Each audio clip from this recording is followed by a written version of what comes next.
Imagine living on an isolated farm in the middle of nowhere. No nearby neighbors. No city lights. Just endless fields, cold wind, and silence. The kind of silence that becomes uncomfortable after dark. Then one day you notice footprints in the snow leading toward your house. But there's one terrifying detail. There are no footprints leading away. Soon after, your family starts hearing footsteps in the attic during the night. Slow creaking sounds above your head when everyone inside should already be asleep. Objects begin disappearing.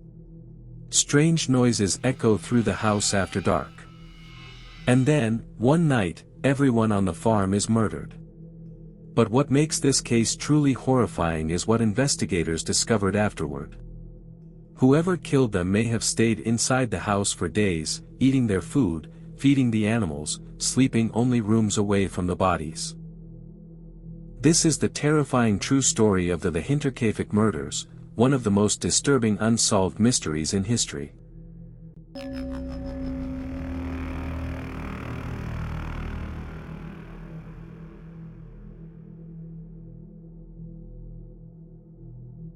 The Hinterkaifeck farm stood in rural Germany, hidden among forests and open fields not far from the town of Grobern. It was isolated enough that nights felt completely disconnected from the outside world. No traffic. No city noise. Just darkness, trees moving in the wind, and the occasional sound of farm animals in the distance.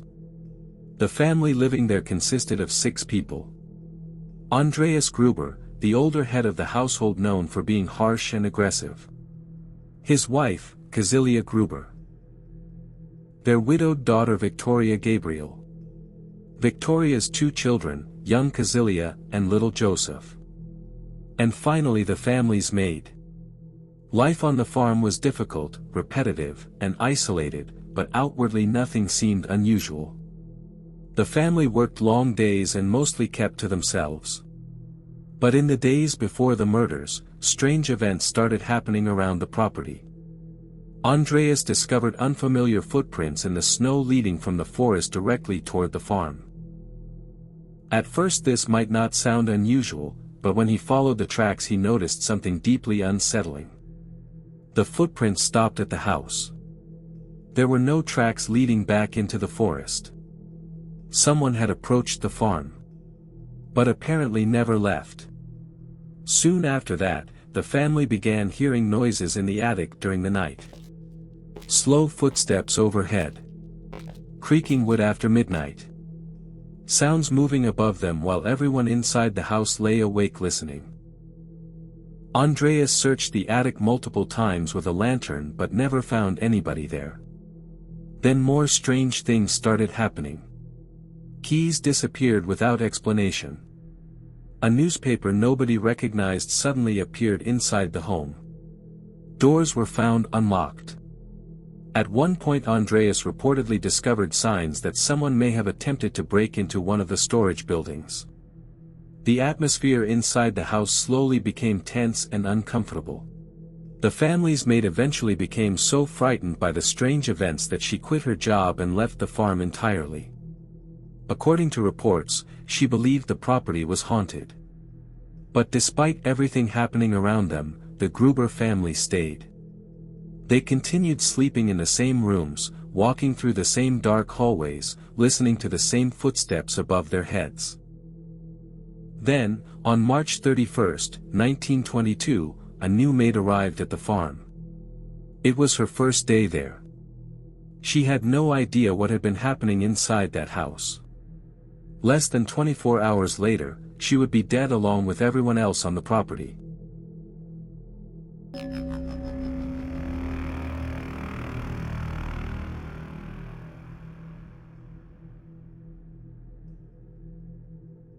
The exact events of that night were never fully reconstructed, which is one reason the case remains so disturbing even today. Investigators believe the murders began inside the barn late in the evening. One by one, members of the family appear to have been lured there individually. Nobody knows exactly how the killer managed it. Maybe there was a noise outside. Maybe one of the animals became restless. Or maybe the killer called out from the darkness, waiting for someone to investigate. What investigators do know is that 4 members of the family entered the barn separately and never came back out alive. The killer used a mattock, a heavy farming tool similar to a pickaxe. The attacks were savage. Crushing blows to the skull delivered with overwhelming force. The victims likely had little or no chance to defend themselves. Some evidence suggested that at least one victim may have survived for several hours after the attack, trapped beneath the bodies of the others in the freezing barn. When police later discovered the scene, the bodies had been stacked together and partially covered with hay. Almost as if the killer had attempted to hide them before calmly continuing through the house. But the murders did not stop there. After killing the family members in the barn, the killer entered the house itself. Inside were the youngest child, little Joseph, sleeping in his bed, and the new maid who had arrived only hours earlier. Both were murdered separately. Neither had any opportunity to escape. By morning the entire family was dead. Yet nobody immediately realized it. And that is where the story becomes even more horrifying.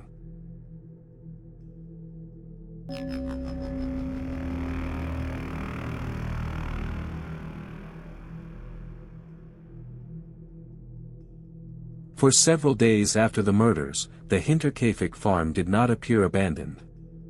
Neighbors noticed smoke still rising from the chimney. The animals were being fed and cared for. Someone appeared to be moving around the property. From a distance, it looked as though normal life on the farm was continuing. That detail has haunted investigators for over a century.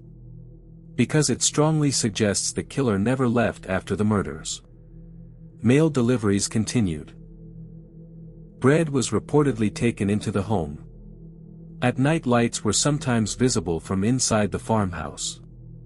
Whoever committed the murders may have calmly walked through the same rooms where the bodies still lay undiscovered. Eventually neighbors became suspicious when the family failed to appear in town and the young daughter stopped attending school. Several people finally entered the property to investigate. What they found shocked all of Germany.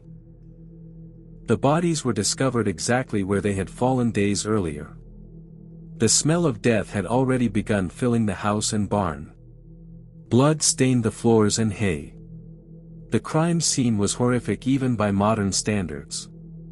Investigators quickly realized something deeply disturbing. The killer had almost certainly remained on the farm after the murders. Meals appeared to have been eaten. Fires had been maintained for warmth. The animals had not been neglected. Someone had been living there among the dead bodies. Sleeping there. Walking through the halls at night. Possibly sitting in complete silence while the corpses decomposed only rooms away. This transformed the case from a brutal multiple murder into something psychologically terrifying.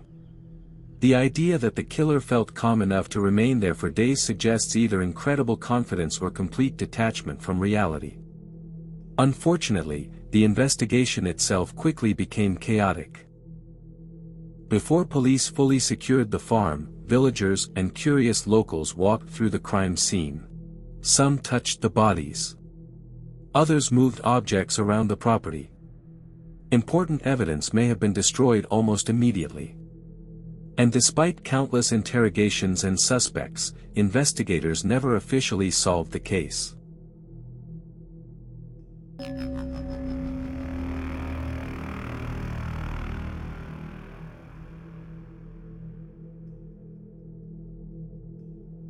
Over the decades many theories emerged about what happened at Hinterkaifeck. Some believed the murders were motivated by robbery, but that theory quickly fell apart because valuables remained inside the house untouched. Money was still there. Expensive items had not been taken. Whoever committed the murders did not seem interested in stealing. Others believed the crime may have been personal. Andreas Gruber was not well liked in the local community and reportedly had conflicts with several people over the years. Rumors about abuse and family scandals also surrounded the household, causing some investigators to suspect revenge or deep personal hatred as a motive. One of the most famous theories involved Victoria's late husband, who had supposedly died during World War I. Some locals believed he may have secretly survived the war and later returned to the farm. Others suspected a neighbor who allegedly behaved strangely after the murders and may have had an unhealthy obsession with Victoria. But perhaps the most terrifying theory is also the simplest. That someone had been secretly living on the farm before the murders ever happened. Hidden in the attic. Watching the family. Learning their routines. Waiting for the perfect moment.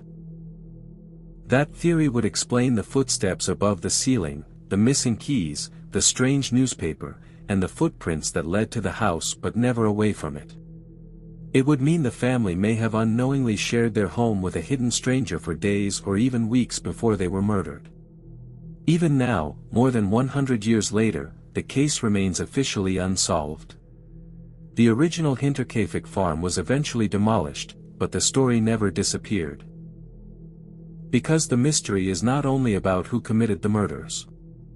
It's about the terrifying atmosphere surrounding everything that happened beforehand. The feeling that the family was being watched long before the killings began. The Hinterkaifeck murders remain one of the most disturbing unsolved crimes in history. Not only because of the brutality of the killings, but because of the unanswered questions that still surround the case more than a century later. The footprints in the snow. The attic footsteps during the night. The missing keys. The stranger who may have hidden above the family while they slept completely unaware. And maybe the scariest part of all is this. Whoever committed the murders was never caught. Which means somewhere in the darkness of history, the killer of Hinterkaifeck simply disappeared. If you enjoyed this story and want to see more mysterious and disturbing cases like this one, let me know what you think really happened at Hinterkaifeck down in the comments. Do you believe the killer was hiding on the farm before the murders, or do you think someone close to the family was responsible? I'd love to hear your theories. And if you enjoyed the video, don't forget to leave a like and subscribe to the channel. It really helps support future videos and keeps these stories coming.